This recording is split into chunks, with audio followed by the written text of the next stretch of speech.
मुख्य प्रश्न मी सांगितल्याप्रमाणे मंगेशकर हॉस्पिटल संबंधी एका पेशंटचा असून तो व्यापक प्रश्न आहे त्याच्यावरही चर्चा झालेली आहे. पेशंटला डेफिनेटली त्रास झाला. छोटी हॉस्पिटल्स बंद पाडण्याची एक मोहीम सुरू झालेली आहे. नमस्कार. तर हे ज्या पॉडकास्टचं जे टायटल आहे, त्याच्याबद्दल तुम्हाला कदाचित शंका असेल. त्या टायटल आहे मंगेशकर हॉस्पिटलच्या निमित्ताने तिसरी बाजू. तर ह्याचा तिसरी बाजू म्हणजे काय? आता मंगेशकर हॉस्पिटलबद्दल सध्या सोशल मीडियात बऱ्याच गोष्टी तुम्ही वाचल्या असतील, बघितल्या असतील. तर ही एक तिसरी बाजू आम्ही दोघं जण, मी डॉक्टर उत्तम शिराळकर आणि माझ्याबरोबर आहेत डॉक्टर राजीव जोशी. हे एक तिसरी बाजू सांगणार आहे. आता आमच्या दोघांचे थोडेफार दृष्टिकोन वेगळे आहेत, पण उद्दिष्ट एकच आहे. एक उद्दिष्ट, फायनल उद्दिष्ट हे म्हणजे लोकांना, डॉक्टरांना आणि समाजाला थोडीशी माहिती देणं, जागरूकता आणणं, ह्या प्रश्नाबद्दल, हा जो इश्यू निर्माण झालेला आहे, त्याच्याबद्दल एक तिसरी बाजू, तिसऱ्या अंगाने दाखवणं. तर तिसरी म्हणजे काय? तर पहिली बाजू म्हणजे पेशंटची बाजू, ती पहिली बाजू. नंतर डॉक्टरांची बाजू आणि तिसरी बाजू आम्ही दोघे थोडेसे वेगवेगळी तिसरी बाजू सांगणार आहे. मी आहे डॉक्टर.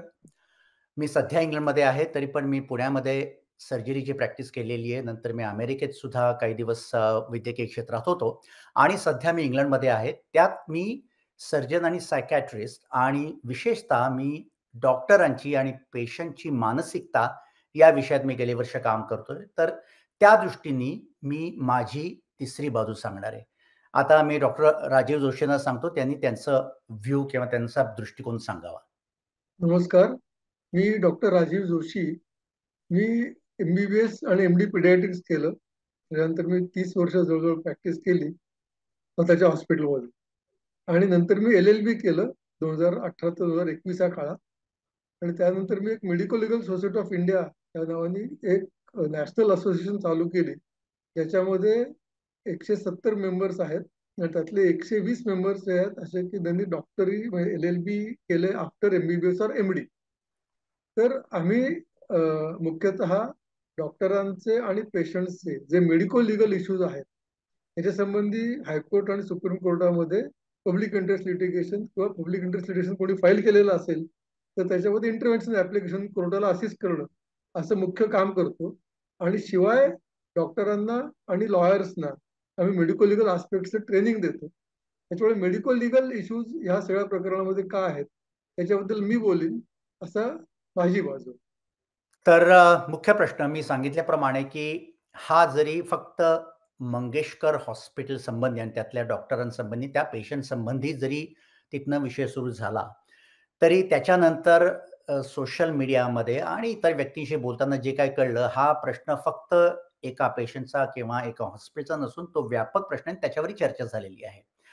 पण ती जी काही बाबतीतली चर्चा, काही साधक होती, काही बाधक आहे आणि ती बाधक काय आहे त्याची आधी आपण सुरुवात करूया त्याचं हे करताना, की मुख्य म्हणजे याच्यात काय आलेलं आहे, की याच्यात पहिल्यांदा जी चर्चा झाली ते पेशंटच्या संदर्भात काय झालं, त्याच्यानंतर मग दोघांच्या बाजू काय झाल्या.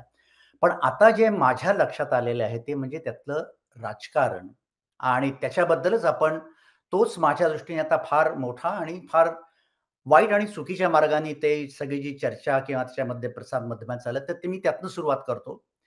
आता मी माझं असं मत सांगतो, मी म्हटल्याप्रमाणे मी तिन्ही ठिकाणी या वैद्यकीय क्षेत्रात काम केलेलं आहे, काम करतोय. पुण्यामध्ये, इंग्लंडमध्ये आणि अमेरिकेत. तर याच्यात एक कॉमनॅलिटी मी दाखवतो आणि त्याच्यात यातनं पुढे कसं जायचं तेही सांगतो, की याच्यात तिन्ही ठिकाणी कुठलीही वैद्यकीय सिस्टम जरी माहिती तरी राजकारण हे कॉमन आहे. पण या बाबतीत जे राजकारण पुढे येतंय, ते फार चांगल्या स्वरूपाचं नाहीये. तर त्याच्याबद्दल डॉक्टर जोशी तुमचं काय मत आहे? कारण तुम्ही आता मेडिको लीगल तुम्ही केलेलं आहे. दोन्ही बाबतींमध्ये राजकारण हे असतंच.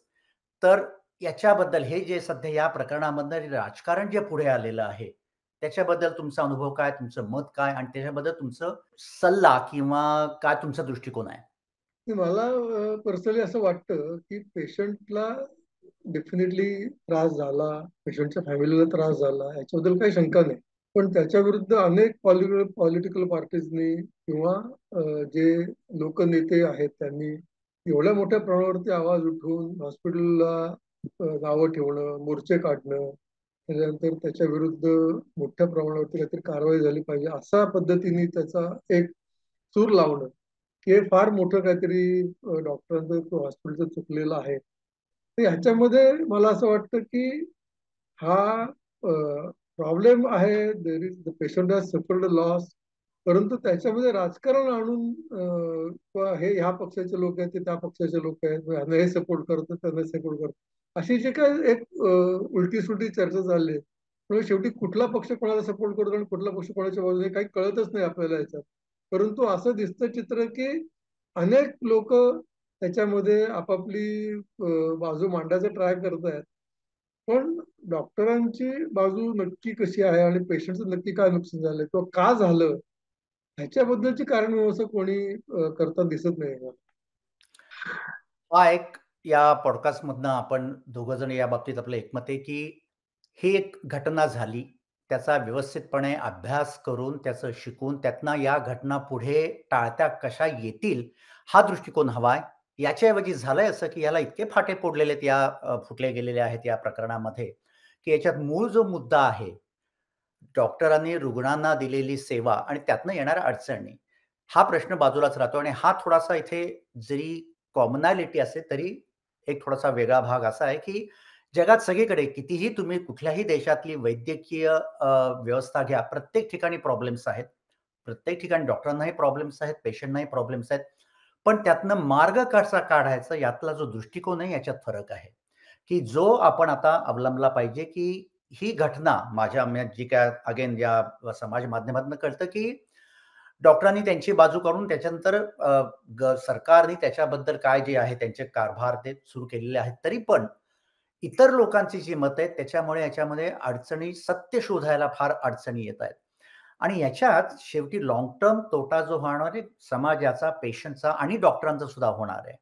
म्हणजे याच्यात एक तुम्हाला माहिती आहे, की शेवटी डिफेन्सिव्ह मेडिसिन नावाचा एक प्रकार सुरू झालेला आहे. म्हणजे लोकं एकीकडे तक्रार करतात, की डॉक्टर खूप आपल्याला तपासण्या करायला लावतात, काही कारण नसताना तपासण्या करायला लावतात. पण ह्या अशा गोष्टींमधनं जर डॉक्टरांवर नाहक आरोप व्हायला लागले, तर त्याचा दुष्परिणाम असा होतो, की डॉक्टर स्वतःला वाचवण्यासाठी मग जास्तीत जास्त तपासण्या करायला लागतात. त्यामुळे मग सांगायचा प्रश्न असा आहे, की जरूर तुम्ही डॉक्टरांच्या सेवेवर चॅलेंजेस, प्रश्न निर्माण रेज करायला पाहिजेत. पण ते कुठल्या प्रकारे, कुठल्या फोरममध्ये, कुठल्या पद्धतीत करायला पाहिजेत आणि त्याचा उद्देश काय, हे लोकांनी बघितलं पाहिजे.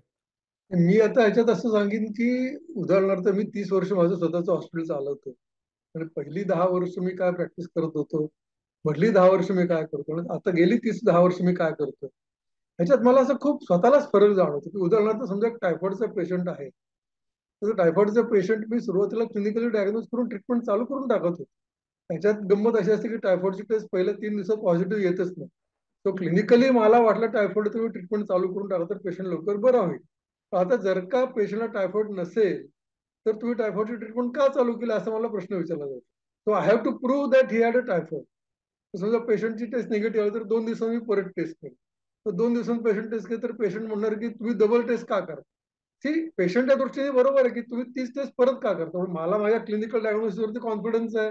मी टायफॉइडची टेस्ट केल्याशिवाय मी ट्रीटमेंट देऊ शकत नाही. तर मी जरी ट्रीटमेंट चालू केली तरी मी परत टेस्ट करायला सांगतो, कारण की माझ्याकडे पुरावा पाहिजे की या पेशंटला टायफॉइड. हे असे साक्षी पुरावे आपल्याला सारखे करायला लागणं हा डॉक्टरचा पराभव आहे असं मला वाटतं पर्सनली. की कुठलीही गोष्ट डेंग्यू आहे का, टायफॉइड आहे का, मलेरिया आहे का, हे क्लिनिकली आम्ही समजतो, आम्हाला क्लिनिकली समजू शकतो. पण त्याचा जेव्हा मला एव्हिडन्स द्यायची पाळी येईल, आता ही जी घटना झाली त्याच्यामध्ये प्रत्येक गोष्टीचा एव्हिडन्स मागितला जातो की तुम्ही हे कसं केलं, काय केलं, कसं. असं आता प्रॅक्टिस ही डिफेन्सिव्ह मेडिसिन म्हणजे असं आहे की आय हॅव टू टेक. मग मी असं करायचं का की प्रत्येक पेशंट टायफॉइड आणि मलेरिया आणि डेंग्यूची तिघांची तपासणी करायची, पण पहिल्या 3 दिवसात तिन्ही निगेटिव्ह येतील. मग मी काय करायचं, 3 दिवसांनी परत सगळ्यांची करायची. So this is a vicious cycle. आणि जे मला असं वाटतं की पहिल्या 10 वर्षात मी केलं नाही, पहिल्या 10 वर्षात मी थोड्याफार प्रमाणात केलं आणि शेवटच्या 10 वर्षात, गेल्या 10 वर्षात मी प्रत्येक पेशंटच्या बाबतीत मला हे करायला लागतं. So it is going from bad to worse असं मला वाटायला लागतं. खरं आणि आपण दोघंही असं मुळीच नाकारत नाहीत, की सगळेच डॉक्टर चांगले असतात, सगळेच डॉक्टर पेशंटना योग्य ट्रीटमेंट देतात. म्हणजे म्हणतात ना, "उरदा माझी काळे गोरे." म्हणजे हो, अगदी मी अगदी 100% ते आहेच. देणं ते त्याच्यात म्हणजे आपल्यालाही माहिती आहे, की काही डॉक्टर्स योग्य ट्रीटमेंट देत नाहीत, पेशंटच्या चांगल्या त्यांची केअर करत नाहीत. तरी पण काही-काही तसेच सगळेच डॉक्टर तसे नसतात. काही-काही चांगले डॉक्टर्स आहेत. काही-काही चांगले हॉस्पिटल्स आहेत, जे जास्तीत जास्त प्रयत्न करतात. पण होतं असं कित्येक वेळा असं दिसतं, की जे हुशार, स्मार्ट, जे मतलबी डॉक्टर्स किंवा लोकं असतात, ते त्यांचा कार्यभाग साधून घेतात. परंतु जे डॉक्टर खरोखर आणि हे असं डॉक्टर्स नाहीत, बाकीच्या समाजातल्या प्रत्येक गोष्टीचं जे खरोखर मनापासून ज्या लोकांनी कामं करत असतात, त्याच लोकांना या अशा गोष्टींचा त्रास होतो. म्हणजे जी दुष्प्रवृत्ती असते प्रत्येक व्यवसायात आहे. पण ते जे दुष्प्रवृत्ती करणारे लोकं असतात, ते नामानिराळे राहतात. ते त्यांचा कार्यभाग साधवून घेतात. पण ज्या लोकांना चांगल्या तत्त्वासाठी, चांगल्या कारणासाठी काम करायचं असतं, तेच लोकं अशा याच्यातनं हे होतात आणि हे मी भारतात, इंग्लंडमध्ये आणि अमेरिकेतही बघितलंय. आता तुम्हाला माहिती असेल, की डॉक्टरांचा बर्नआउट नावाचा एक प्रॉब्लेम सुरू झालेला आहे, की जे लोकं कंटाळून वैद्यकीय पेशाच बंद करतात. आता हे अमेरिकेत आहे, इंग्लंडमध्ये आहे आणि भारतातही सुरू झालंय. तर यातल्यात एक गोष्ट लक्षात ठेवली पाहिजे, की असं लक्षात आलंय, की बर्नआउटनी सफर होणारे जे डॉक्टर्स असतात, जे जास्त कॉन्शियस असतात, ज्यांना आपल्या व्यवसायाची जास्त काळजी असते, तेच लोकं जास्त बर्नआउट होऊन ते लोकं मेडिकल प्रॅक्टिस सोडून देतात. तर हा एक फार तोटा समाजाला आणि डॉक्टर पेशाला आहे. याच्यात एक मला असं सुचवावसं वाटेल की नॉट ओन्ली बर्नआउट, परंतु छोटी हॉस्पिटल्स बंद पाडण्याची एक मोहीम सुरू झालेली आहे गव्हर्नमेंटच्या लेव्हलला सुद्धा. आता इंडिव्हिज्युअल हॉस्पिटलमध्ये मी माझ्या हॉस्पिटल 24-24 तास पेशंटच्या बरोबर बसून काढलेलं आहे. अजूनही काढू शकतो. परंतु सरकारी नियम अशा पद्धतीने बदलले जातात किंवा आता हे कायदे कानून ज्या पद्धतीने होत जातात. With in addition to burnout जर का मला हॉस्पिटल ॲडमिनिस्ट्रेशनला प्रॉब्लेम्स येणार असतील, तर मी कशाला प्रॅक्टिस करू असा एक प्रश्न येतो ना. तो पूर्वी लोक 75 वर्षापर्यंत माझे गुरु 75व्या वर्षी त्यांनी प्रॅक्टिस आम्ही बंद करा असं म्हटलं तर म्हटलं की तुम्ही मला कशाला सांगताय बंद करा. आज आम्ही 65व्या वर्षीच बंद करायचा विचार करतोय कारण की हा प्रॉब्लेम वेगळ्या पद्धतीने चालला. आणि तुम्हाला मलाही माहिती आहे, की आपल्याबरोबरचे काही-काही लोकं त्यांनी बंद केलेली आहे ह्याच कारणासाठी, की जे पेशंट आणि हा फार मोठा तोटा आहे समाजाला. म्हणजे जे चांगले डॉक्टर्स असतात, जे कॉन्शियस असतात, जे स्वतःच्या व्यवसायाशी बांधील असतात, अशाच डॉक्टरांना प्रॅक्टिस बंद करावीशी वाटते. आणि जे काही डॉक्टर जे फक्त पैशासाठी काम करत असतात, जे पेशंटना लुबाडतात, पण ते तोंडावर गोड-गोड बोलतात आणि ज्यांचे राजकीय लागेबांधे असतात, ते डॉक्टर मात्र राजरोसपणे चालतायत. हा समाजाच्या दृष्टीने फार मोठी घातक गोष्ट आहे. हे मला असं वाटतं, की आपण यातनं सांगायला पाहिजे. आता व्यक्तिशः मी सांगेन, आत्तापर्यंत मी व्यक्तिशः बोलायचा मी टाळलं. तरी पण या गोष्टीत काही व्यक्तिगत डॉक्टरांची नावं घेतली म्हणून मी तेवढं फक्त हे म्हणतो, की जे मला जे माहिती आहे, की माझ्या बॅचमेट ते डॉक्टर धनंजय केळकर यांच्याबद्दल व्यक्तिगत खूप आरोप केलेले जात आहेत. आता त्याच्याबद्दल मी एक सांगेन, मी त्यांना गेली 40 वर्ष बघतोय आणि माझ्या मते माझा जो काही आमच्या बॅच जे काही 200 पैकी जे काही एक जर आमच्या वैद्यकीय व्यवसायातील आमचा बॅचमेट बघितलात, तर ज्यांनी नैतिकतेने प्रॅक्टिस केली आणि समाजाच्या आरोग्यासाठी ज्यांनी आत्तापर्यंत काम केलं, अशाच माणसाला यातनं जावं लागतंय याला. त्याच्याबद्दल मला फार स्वतःला वाईट वाटतं. म्हणजे मला जर काही व्यक्तिगत जर हे सांगण्यामागे, या उद्वेगामागे कारण असेल, की मला माहिती आहे, की ज्या व्यक्तींनी आत्तापर्यंत वैद्यकीय याच्यासाठी कुठलीही अपरोक्ष गोष्ट न करता ज्यांनी काम केलं, अशाच माणसाला या सगळ्यातनं जायला लागतं. याच्याबद्दल मला फार वाईट वाटतं. तुमच्यासारखंच मी त्यांना म्हणजे आपण दोघेही बॅचमेट होतो. केळकर आपले दोघांचे बॅचमेट असल्यामुळे मी त्यांना पुण्यातून जवळून ओळखतो. तुम्ही किमान इंग्लंडमध्ये किंवा अमेरिकेमध्ये काही वर्षांनी गेल्यानंतर त्या तेवढा रोजचा संबंध राहत नाही. पण आमचा इथं कंटिन्युअस काही ना काहीतरी कारणाने संबंध राहतो. पेशंट्सना पाठवलेलं असतं त्यांच्याकडे, त्यांच्याबद्दलची चर्चा असते. तर त्याच्यामध्ये फक्त सायंटिफिक रिझनिंगनी पेशंटला ट्रीटमेंट देणं किंवा पेशंटला आर्थिक त्याची काय कपॅसिटी आहे, त्याला काय करणं शक्य आहे, या सगळ्या गोष्टींचा विचार करून ट्रीटमेंट प्लॅन करणं, हे हं, डॉक्टर धनंजय केळकरांनी भयंकर प्रामाणिकपणे केलेलं आहे. अगदी. आणि त्याच्यापेक्षा सुद्धा मी महत्वाचं म्हणेन की एवढं मोठं हॉस्पिटल संजीवन हॉस्पिटलमध्ये आम्ही असं खरंच म्हणायचो की काळा कुत्र पण तिथे फिरकत नाही. ते हॉस्पिटल त्यांनी ज्ञान प्रबोधिनीच्या त्यांच्या ग्रुपने टेक ओव्हर केलं. ते हॉस्पिटल चांगल्या पद्धतीने चालवून दाखवलं. त्याच्यानंतर ही एवढी मोठी इमारत बांधली. त्याच्यानंतर तिचं एक्सपान्शन केलं. हे होण्यासाठी अत्यंत विलक्षण कपॅसिटी त्या माणसामध्ये आहे. आणि ती विलक्षण कपॅसिटी त्यांनी स्वतःचे पैसे किंवा स्वतःचा खिसा भरण्यासाठी नाही वापरली. त्यांनी करेक्ट. समाजासाठी वापरली. अगदी बरोबर आहे. आणि अत्यंत उत्कृष्ट दर्जाची सेवा वाजवी दरामध्ये लोकांना उपलब्ध करून दिली. आणि इनफॅक्ट कोविडच्या काळात तर आम्ही बघितलंय की ही सगळी मंडळी जी दिनानाथ हॉस्पिटलमध्ये अटॅच्ड आहेत. आम्ही आमच्या स्वतःच्या हॉस्पिटल काम करतो म्हणून आम्ही दिनानाथला अटॅच नाही, पण आम्ही आमचे पेशंट जे आमच्याकडे ट्रीटमेंट देऊ शकत नाही त्यामुळे तिथे पाठवतो. त्यांना व्हिजिट करायला आम्ही फ्रिक्वेंटली जात असो तिथे. आणि माझा पर्सनल व्यक्तिशः अनुभव असा आहे की खूप चांगल्या पद्धतीने पेशंटची ट्रीटमेंट तिथे दिली जाते. बिलाच्या बाबतीत मला तर असं वाटतं की काही पेशंटच्या बाबतीत कन्सेशन स्वतःहून दिलं जातं किंवा वयोवृद्ध आहे. तर माझ्या आई वडिलांना त्यांनी वय कमी जास्त आहे म्हणून स्वतःहून कन्सेशन ऑफर केलं होतं. नाही राजीव जोशींचे वडील म्हणून नाही, पण वय जास्त आहे म्हणून स्वतःच. ह्या गोष्टी अतिशय दुर्मिळ आहेत इतर हॉस्पिटल्समध्ये ज्या तिथे बघायला मिळतात. आणि अशा पद्धतीने काम करणाऱ्या लोकांवरती अशा पद्धतीचा आरोप केलं जाणं हे खरोखर दुर्दैवी असं मला वाटतं. अगदी. आणि काय आहे, की मेडिकल प्रॅक्टिसमध्ये आपल्याला माहिती आहे, की 100% सगळे पेशंट कधीच बरे होत नाहीत. कुठल्याही याच्यामध्ये काहीतरी अडचण होते, काहीतरी प्रत्येक कुठल्याच काही पेशंटना पाहिजे तसंही मिळत नाहीत. ठीक आहे, त्या पेशंटनी त्यांचे जे काही निगेटिव्ह वाईट अनुभव आलेत, ते सांगितले त्याच्यात काही हे नाहीये. पण त्याचबरोबर ज्या लोकांचे चांगले अनुभव आहेत, त्यांनी आता पुढे यायला पाहिजे आणि ह्या गोष्टींचा मी परत सांगितल्याप्रमाणे, की फोकस काय हवा हे आणि याचा तोटा काय होणार आहे लाँग टर्म हे लोकांनी समजून घेतलं पाहिजे. वैद्यकीय व्यवसायातलं हाच एक दैवदुर्विलास आहे की चांगल्या डॉक्टरबद्दल बाहेर चांगलं बोललं जात नाही. परंतु काही प्रॉब्लेम झाला तर त्याच्याबद्दल 100 ठिकाणी बोललं जातं. आता जन्माला आलेला प्रत्येक माणूस मरणारच आहे. मी सुद्धा मरणार आहे आणि डॉक्टर शिरोडकर तुम्ही सुद्धा कधीतरी मरणारच आहात. हं, पण तो तो मृत्यू डॉक्टरांच्या चुकीमुळे झाला. तो मृत्यू डॉक्टरांच्या निष्काळजीपणामुळे झाला. का तुमच्या आयुष्यात ज्या काही स्ट्रेस अँड स्ट्रेन आहेत, तर मी असं नेहमी मी वाचलेलं आहे की डॉक्टरचं आयुष्य इतर लोकांच्या पेक्षा 5 वर्षांनी कमी असतं. हं.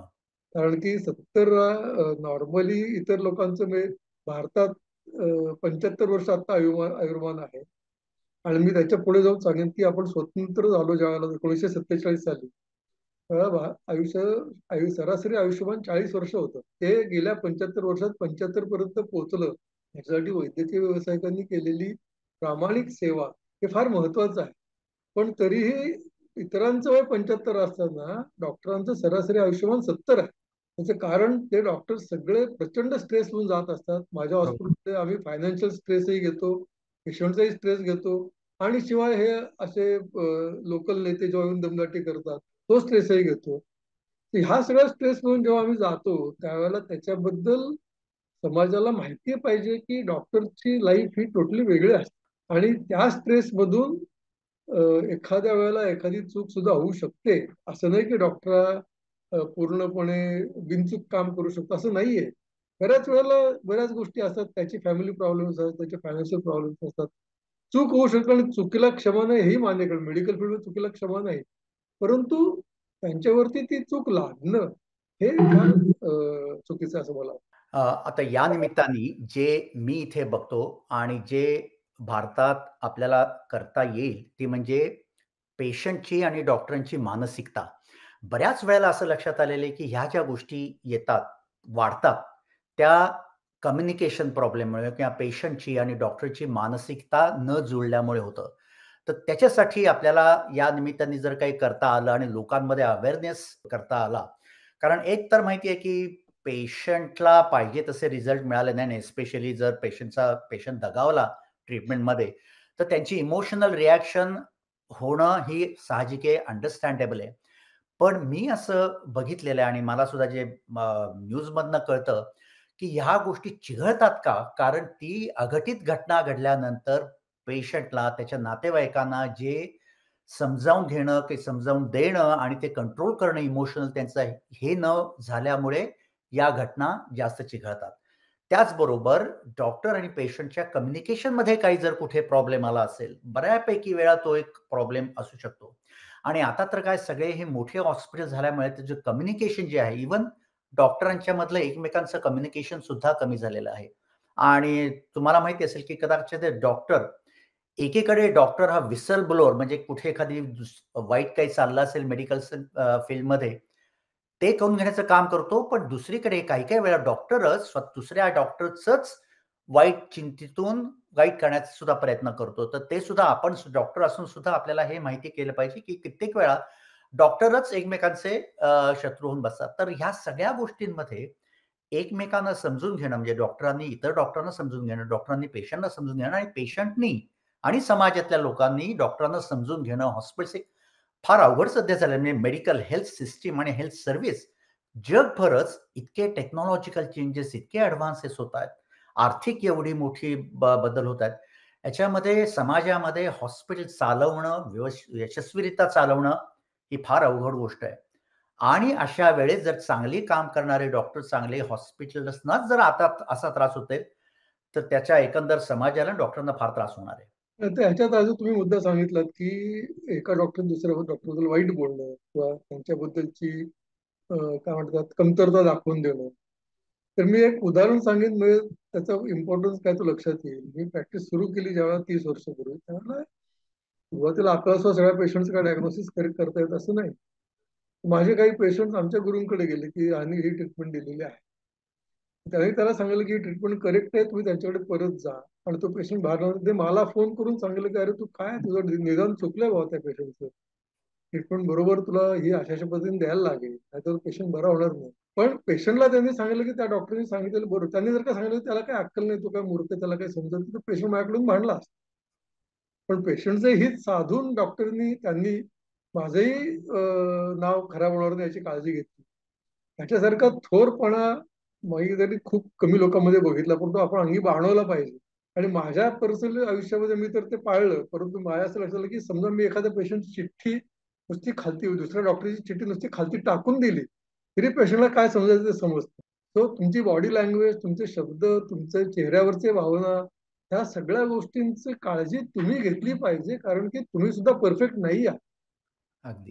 कोणीच परफेक्ट नसतं. आणि मेडिकल सायन्स हे असं म्हणू की आपण सायन्स नाहीच, याची इम्परफेक्ट सायन्स.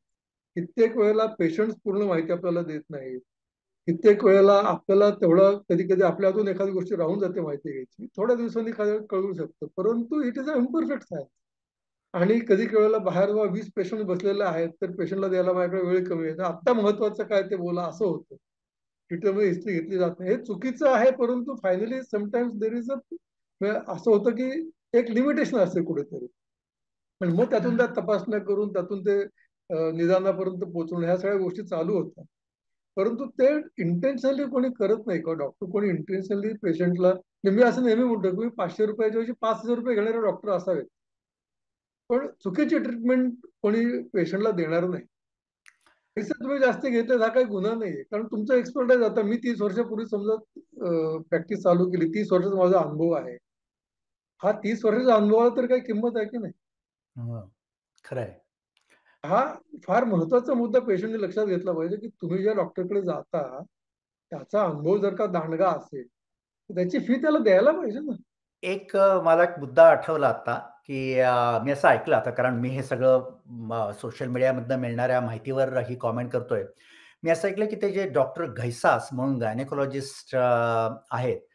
त्यांच्या वडिलांचं जे हॉस्पिटल आहे तिकडे जाऊन लोकांनी त्या दवाखान्याची तोडफोड केली. हे खरं आहे का? मी जे हो, ऐकलं हो. खरं त्यांनी त्यांचं त्याच्यावरनं खरंच आता काही संबंधच काय नव्हता त्यावेळी. रिएक्शन मला माहीत नाही. मला फक्त त्याच्यावर एक मुद्दा सांगायचा आहे, की परवा असंच एक उदाहरण ऐकलं मी. तो जो कामरा म्हणून आहे, त्यांनी काही कॉमेंट केली हो, आणि त्याच्याबद्दल त्यांनी जी कॉमेंट केली त्याचा राग येऊन राजकीय पक्षाच्या लोकांनी जाऊन त्या हॉटेलची तोडफोड केली.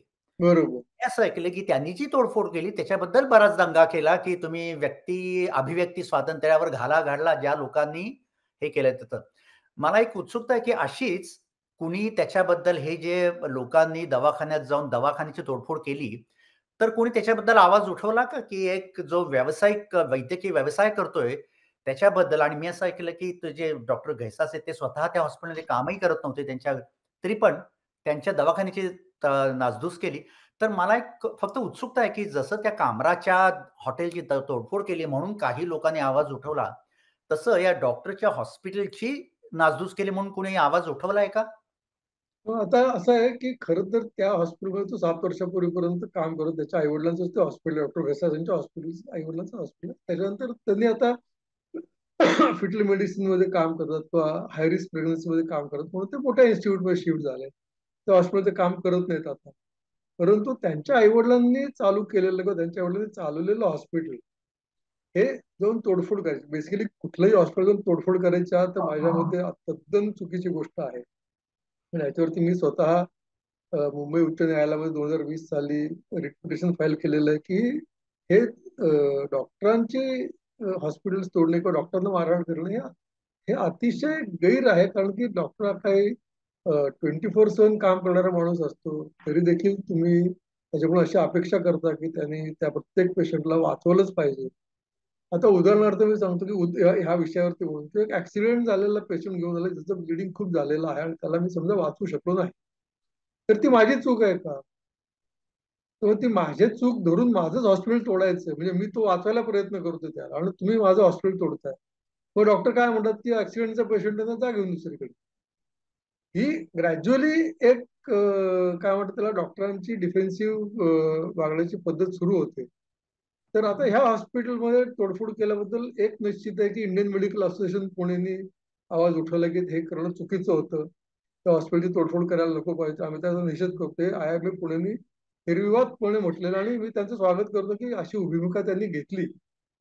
परंतु माझं त्याच्यावरचं म्हणणं असं आहे, की मी तुम्हाला ते पर्सनल उदाहरण म्हणून सांगतो, की 2020 साली जेव्हा मी पब्लिक इंटरेस्ट लिटिगेशन फाईल केलं, त्यावेळेला मुंबई उच्च न्यायालयाचे दीपांकर दत्ता म्हणून त्यावेळेला चीफ जस्टिस होते.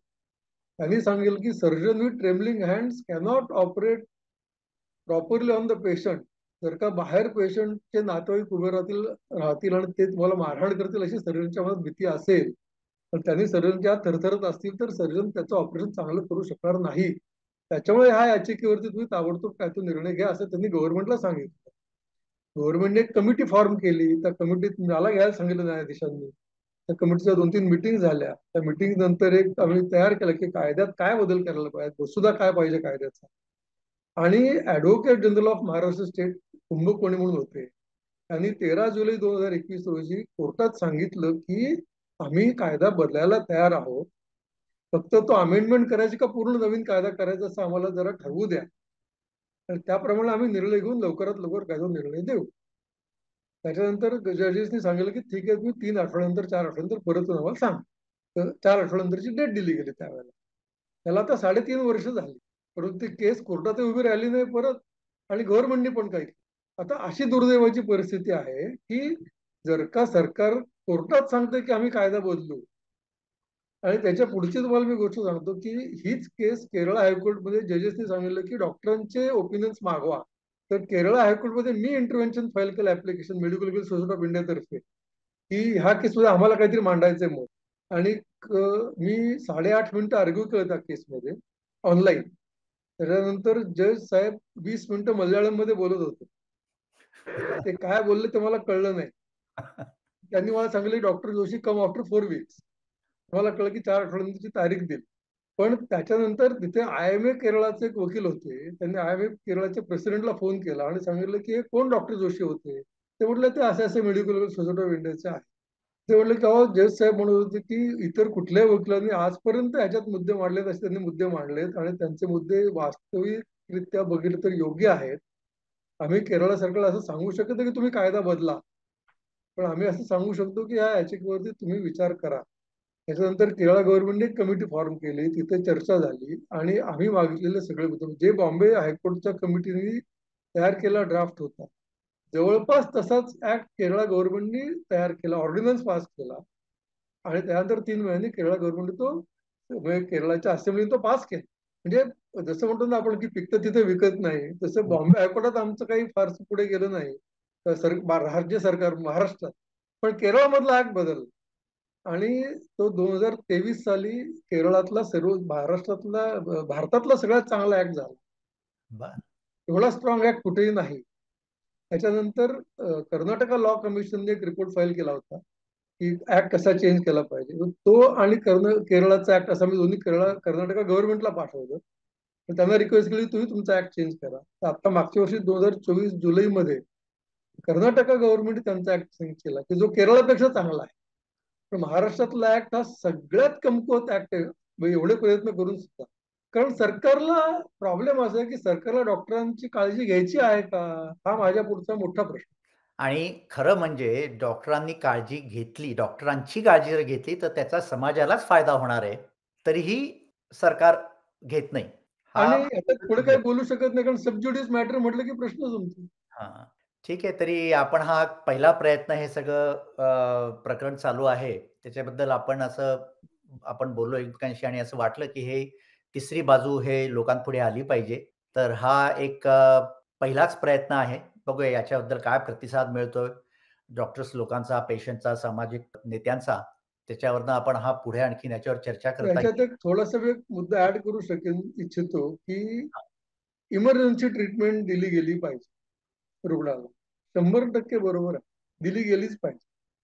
परमानंद Katara versus Union of India असा एक खटला 1989 साली कोर्टाने निकाल दिला की, बाकी त्या खटल्याची डिटेल्स मी सांगत नाही, पण त्यांनी सांगितलं की डॉक्टर्स वरती पेशंटना इमर्जन्सी मध्ये आल्यानंतर ट्रीटमेंट द्यायची टोटल ऍब्सोल्यूट अँड पॅरामाउंट रिस्पॉन्सिबिलिटी आहे. त्यावेळेला कुठलेही कन्सेंट, पोलिसांचे कागदपत्र, कायदे कानून ह्या सगळ्या गोष्टी बाजूला ठेवा, हे सगळं नंतर बघता येईल. पण डॉक्टरांनी पेशंटला ट्रीटमेंट दिली पाहिजे, इमर्जन्सी असेल तेव्हा. आता त्याच्यात इमर्जन्सी म्हणजे काय हे डिफाईन केलेलं नाही. पेशंटला स्टॅबिलाइज करून जर का तुमच्या हॉस्पिटलमध्ये ट्रीटमेंट देणं शक्य नसेल तर पेशंटला स्टॅबिलाइज करून दुसऱ्या हॉस्पिटलमध्ये पाठवा. उदाहरणार्थ माझं पेडियाट्रिशियन आणि माझी बायको गायनेकॉलॉजिस्ट आहे, आम्ही काय ऑर्थोपेडिक सर्जन नाही. जेव्हा पेशंटला इमर्जन्सी, त्याचं ब्लिडिंग थांबवा, त्याला ऑक्सिजन त्याचा व्यवस्थित आहे ते बघा आणि त्याला दुसऱ्या हॉस्पिटलला शिफ्ट करा की जिथे त्याची ऑर्थोपेडिकची ट्रीटमेंट होऊ शकेल, असं ते जजमेंट आहे. कधी 1989 सालापासून त्याच्यानंतर पुढे हा इम्प्लिमेंट केलं लोकांनी, काम करायला पण त्याची सुरुवात केलं. पण 2005-6 साली लॉ कमिशन ऑफ इंडियाने एक रिपोर्ट सबमिट केला, 201 रिपोर्ट. त्या रिपोर्टमध्ये त्यांनी इमर्जन्सी म्हणजे काय, स्टॅबिलायझेशन म्हणजे काय, ट्रान्सफर करण्याच्या अटी काय, ह्या सगळ्या गोष्टींचा ओहापोह केला आणि त्यांनी एक मॉडेल ऍक्ट तयार केला. आणि त्या मॉडेल ऍक्टमध्ये त्यांनी सांगितलं की ही इमर्जन्सी ट्रीटमेंट देताना पेशंटकडून पैसे घ्यायचे नाहीत, त्याच्याबद्दल कोणी अडवायचं नाही. हे जरी खरं असलं तरी हॉस्पिटल्स अशी इमर्जन्सी ट्रीटमेंट किती पेशंटला किती दिवस देणार? त्यामुळे त्यांना रिएम्बर्समेंट सरकारने करायला पाहिजे आणि त्याच्या संबंधीचे नियम व अटी सरकारने कराव्यात. त्यात स्टेप दिल्यात, काय काय स्टेप्स असायला पाहिजे, ऍप्लिकेशन करावं, तर सरकारने काय कागदपत्र मागावी, मग सरकारने शहानिशा कशी करावी. ठीक आहे, उद्या मी म्हटलं की माझ्या हॉस्पिटल इमर्जन्सी 25,000 रुपये मिळाले, दॅट इज नॉट करेक्ट. पण त्याच्यासाठी जी काही प्रोसेस त्या लॉ कमिशनने दिलेली आहे त्याला आता 20 वर्ष झाली. परंतु भारतातल्या एकाही सर्व लॉ कमिशन ऑफ इंडियाचा रिपोर्ट आहे, तो भारतातल्या एकाही सरकारने तसा कायदा केलेला नाही अजून. त्याच्यामुळे कुठल्याही हॉस्पिटलमध्ये इमर्जन्सी म्हणजे काय, मग त्याला स्टॅबिलाइज करायचं म्हणजे काय, त्याला ट्रीटमेंट देऊन शिफ्ट करायचं म्हणजे काय, आणि हे सगळं केल्यानंतर ते पैसे कोण देणार, हा प्रश्न निर्माण होतो. आमच्या हॉस्पिटलमध्ये आता छोटं हॉस्पिटल आहे आमचं, आमच्या महिन्यातून एखादी अशी इमर्जन्सी आमच्याकडे येते की जेव्हा शिफ्ट करायला लागते. पण निनाद मंगेशकर साठी मोठ्या हॉस्पिटलमध्ये किंवा रुबिवासरे मोठ्या हॉस्पिटलमध्ये दिवसाला 100 पेशंट इमर्जन्सी रूमला येतात. त्यांच्या ट्रीटमेंटचे पैसे येणार कुठून? आणि हे हॉस्पिटल नाही तर बंद पडतील. हं. त्याच्यामुळे हा कायदा केला गेला पाहिजे, त्याची प्रोसेस राबवली गेली पाहिजे. आणि हे जर का झालं नाही, आणि आता जे बॉम्बे नर्सिंग ऍक्ट प्रमाणे लोकांनी, हॉस्पिटल्सनी इमर्जन्सी ट्रीटमेंटमध्ये पेशंटकडून पैसे घेता कामा नयेत, हे स्टेटमेंट करू शकतो, कोणीही करू शकतो. पण त्याचे रिपरकेशन्स काय आहेत, त्याच्यावरती पुढे काय घडू शकतं. त्याच्यानंतर जर का डॉक्टर्सनी पेशंटला रिफ्यूज करायला सुरुवात केली, ठीक आहे, ऑक्सिजन लावला, ब्लडिंग थांबवलं, पाठवून दिलं सरकारी हॉस्पिटलमध्ये. तुम्हाला आश्चर्य वाटेल की अशा प्रॉब्लेममुळे अहिल्यानगरमध्ये 31 पेशंट एका दिवशी एक्सपायर झाले. त्यावेळेला ऍडव्होकेट जनरल ऑफ महाराष्ट्र आत्ताचे जे आहेत, तर बॉम्बे हायकोर्टने सो मोठं पिटिशन फाईल केलं की असे कसे पेशंट 31 जण गेले एका दिवशी. त्या वेळेला ऍडव्होकेट जनरलने सांगितलं की प्रायव्हेट हॉस्पिटल्स पेशंट्सना गव्हर्नमेंट हॉस्पिटलमध्ये पाठवून देतात, सरकारी हॉस्पिटलमध्ये पाठवून देतात सिरियस पेशंट, म्हणून ते इथे येऊन मरतात. तर चीफ जस्टिस ऑफ बॉम्बे पण आत्ता जे होते त्यांनी सांगितलं, त्याचं नाव आठवत नाही, उपाध्याय म्हणून होते, त्यांनी सांगितलं की तुम्ही हे नाही सांगू शकत कारण की डॉक्टर्स पाठवतात आमच्याकडे, तुमच्याकडे आलेल्या पेशंटचं ट्रीटमेंट तुमच्याकडे स्टाफ आहे का, तुमच्याकडे फॅसिलिटीज आहेत का, तुमच्याकडे तेवढे डॉक्टर्स आहेत का, हे सांगा. तुमच्याकडच्या मेडिकल स्टाफमध्ये 50% कमी आहेत पोस्टपेक्षा, तर ते कधी नेमणार तुम्ही? म्हणजे जर का सरकार आरोग्य सेवा पुरवू शकत नसेल तर प्रायव्हेट हॉस्पिटल्सच्या ट्रीटमेंटला, त्यांना ट्रीटमेंट द्यायला तुम्ही मदत करायची का, त्यांच्यावरती नियम आणि अटी लादून त्यांना त्रास द्यायचा, हा सरकारने ठरवायचा विषय आहे. 75% जनता प्रायव्हेट हॉस्पिटल काम ट्रीटमेंट घेते का, 75% जनता घेते? 25% जनता फक्त गव्हर्नमेंटच्या हॉस्पिटल काम करतात, त्याला प्रायव्हेटमध्ये परवडणं शक्य नाही म्हणून ते गव्हर्नमेंटमध्ये घेतात. ज्याला थोडे तरी पैसे उभे करता येतील तो म्हणतो मी प्रायव्हेटमध्ये जातो, असं का आहे? आपण सगळ्यांनी, तुम्ही आणि मी ससून हॉस्पिटलच काम केलेलं, तिथेच आपण शिकलेलो आहोत. तिथे जर का जाऊन बघितलं तर तिथली परिस्थिती चांगली आहे का? पेशंटला ट्रीटमेंट आपण जीवापाड मेहनत करून ट्रीटमेंट दिलेली आहे तिथे. पण अगदी. तरी काही फॅसिलिटीज, काही यंत्रणा ह्या प्रायव्हेट हॉस्पिटलमध्ये असतात. तिथे जाऊनच तुम्हाला ट्रीटमेंट द्यायला लागते. तर हा हेल्थकेअर, तुम्ही जे सुरुवातीला म्हणत होतात की हेल्थकेअरचा एक सर्वंकष विचार व्हायला पाहिजे. तर त्याच्यामध्ये गव्हर्नमेंट हेल्थकेअर सर्व्हिस ही प्रायव्हेट हेल्थकेअर सर्व्हिसला त्यांनी कॉम्प्लिमेंटरी समजलं पाहिजे, ना की contradict. They are not competitors, they are complementary. मग त्यांची सर्व्हिस कशी उपयोगी करून घ्यायची आणि प्रायव्हेट हॉस्पिटलमधला अशा इमर्जन्सी पेशंट गव्हर्नमेंट सर्व्हिस कशी अवेलेबल करून द्यायची, हे चर्चा करून, हे काही त्यातून मार्ग काढून ठरवलं गेलं पाहिजे. म्हणजे कारण अशा घटनांमधनं आपण चांगलं काहीतरी शिकून, समजून चांगल्या मार्गाकडे सुधारणा झाल्या, तर अशा घटनांचा फायदा आहे. ज्याच्यामधनं लर्निंग लेसन ज्याला म्हणतो, तसं आपण लर्निंग फ्रॉम द इन्सिडेंट असं जर केलं, तर अशा गोष्टीतनं सुद्धा काहीतरी शिकता येईल, काहीतरी चांगला बदल करता येईल आणि मी आता अशा ही जी पेशंटची गोष्ट सांगतात, तीच पेशंट रिनाथ मधून ससूनला गेली.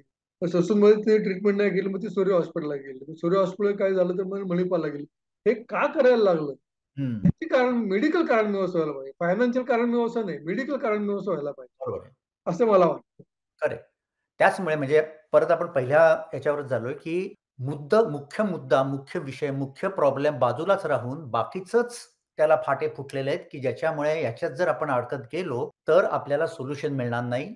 हे आपलं मत सांगण्यासाठी आपण हा पॉडकास्ट केलाय. एकच फक्त आता ज्या वेळेस मी पॉडकास्ट संपवतो, त्यावेळेस मी असं लोकांना सांगतो, की हे जर आवडलं तर लाईक करा. तर हा विषय मी जेव्हा विचारात घेतला त्याच्या वेळेस मला नाही वाटत, की हे असं काही सांगायचं याच्यात मुद्दा आहे, की लाईक करा. हा कुठलाही असा प्रिय असा विषयच नाहीये. तरी पण हा एक प्रयत्न आहे, की या विषयाला एका वेगळ्या बाजूने बघणं आणि ज्या काही ह्या पॉडकास्ट बघून ज्या कुणाच्या काही मतं असतील, तर त्यांनी जरूर सांगावीत आणि जर त्याप्रमाणे आपण ह्याच्या पुढची एक पायरी, हा एक इंट्रोडक्टरी किंवा प्रायमरी आपला हा प्रयत्न आहे. याचा प्रतिसाद काय लोकांचा मिळतो हे बघून आपण पुढे याच्याबद्दल आणखीन बाकीच्या लोकांना पण इन्व्हॉल्व करून पुढे चर्चा करूया. सो जरूर. थँक आणि बघूया याचं काय होतंय.